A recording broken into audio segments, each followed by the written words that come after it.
é muito... como é que a tua família via a tua opção profissional pela luta, Anderson? Cara, assim, no começo foi um pouco difícil, né? Porque lá em casa todo mundo polícia. Irmão polícia, primo polícia, sobrinho polícia, periquito, papagaio, todo mundo polícia, né, cara? Pô, se fosse qualquer coisa errada, tu vai preso. Né? E aí, cara, eu o único que não. Aí, na época, até meu tio ficou meio... Pô, tem certeza? Pô, aquela coisa militarzão, assim, né? Tem certeza? Pô, coisa de vagabundo, pô, coisa de marginal. Eu falei, veja bem, tio. Foi difícil convencer. Mas aí as coisas foram indo. No começo foi difícil, né?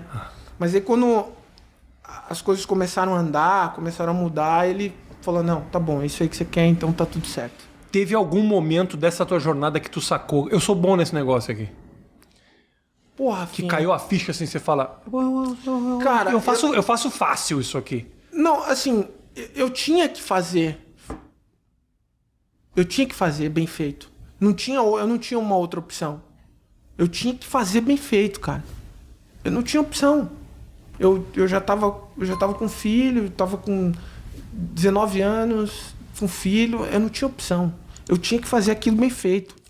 Ou eu fazia, não tinha. E aí, nessa época, eu tinha que fazer muito bem feito porque eu tinha que sustentar meus filhos. Não tinha como. E aí, foi passando, mas era a coisa do gostar o que eu faço e a necessidade de fazer o que eu faço. As duas coisas foram fundamentais para que eu pudesse ter o sucesso que eu tive, né? E quando você entrava no ringue, você sentia o peso dessa obrigação de trazer o dinheiro? Total. Então o fato de você ter tido filho muito cedo também acabou sendo um empurrão na tua carreira.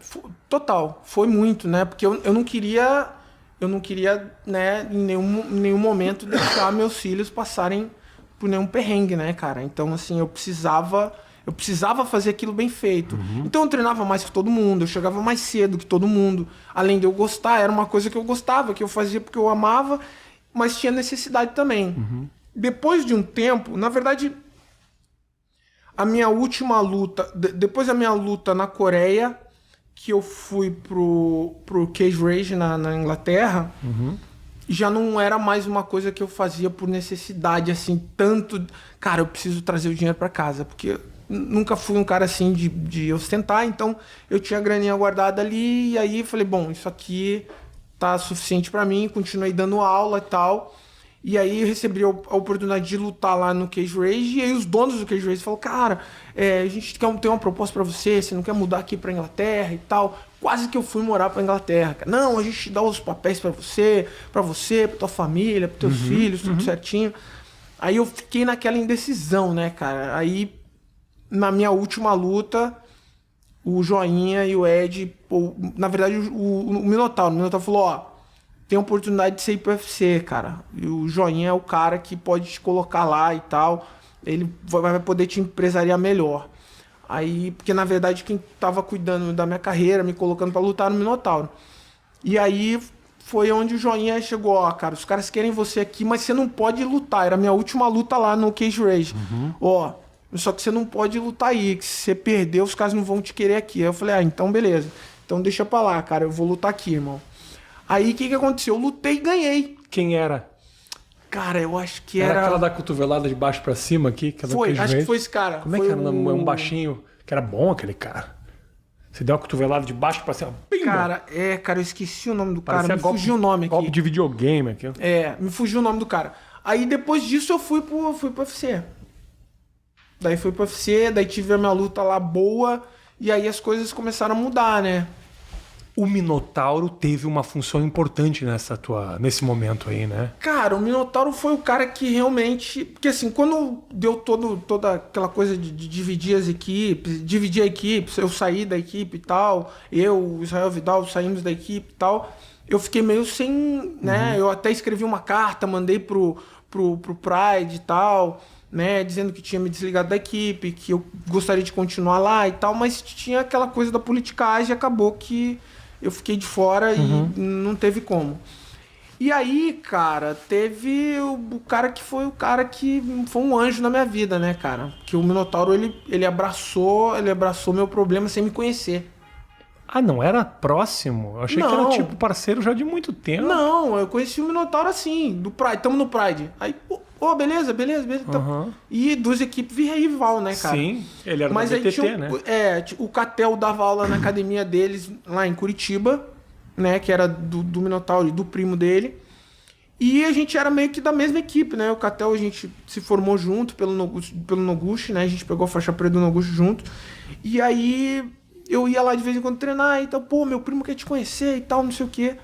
Aí teve uma situação que ele me chamou pra ir pro Rio, pra ajudar ele a treinar. Ele e o Rogério. Aí eu fui, fiquei na casa dele, fiquei uma semana, fiquei duas. Ele, não. Falei, mestre, eu tenho que ir embora, não posso ficar aqui não. Ele, não, fica aí. Não, mestre, porra, tem que pagar minhas contas lá, não posso ficar aqui não. Ele, não, vai ficando. Fiquei na casa dele.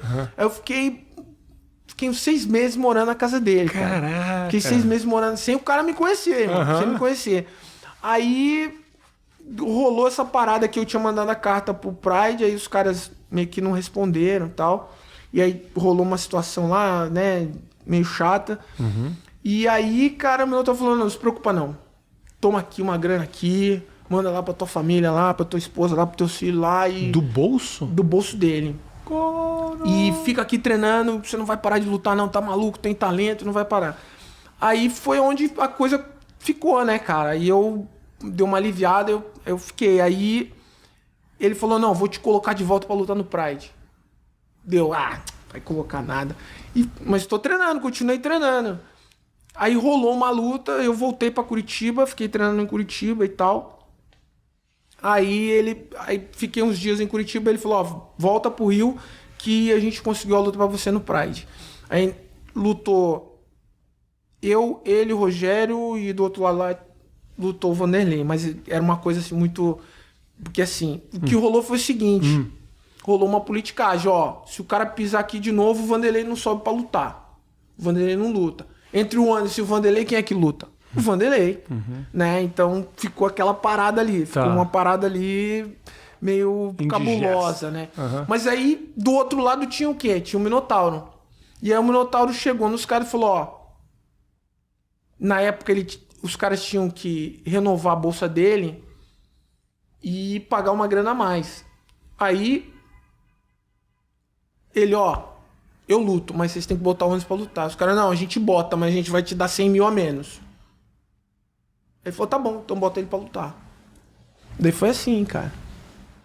Foi assim que eu daí fiz a minha última luta no Pride, depois de lá... Que era contra quem, você lembra?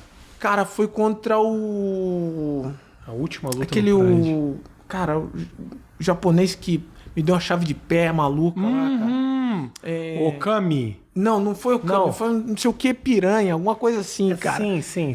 E aí foi esse cara aí, pegou meu pé e tal. Pegou teu pé, esse cara ficou marcado. Pegou meu pé, cara. Me deu uma chave de pé lá, pegou meu pé. Pô, tanto lugar pra ele pegar, foi pegar meu pé. Mas tudo bem, depois disso, cara... desgraçado. Aí as coisas foram indo, aí eu fui, né, fui lutar em outros lugares. Daí o Minotauro me botou pra lutar na Coreia, né? Aí eu fui lutar na Coreia...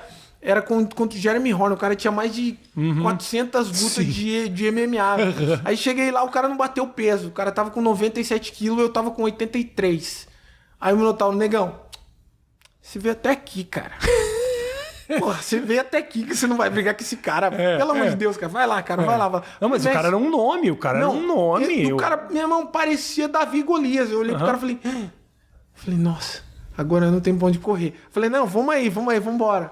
E aí foi, né, a luta foi boa, eu ganhei, graças a Deus, cara. E de lá as coisas foram acontecendo, né, cara?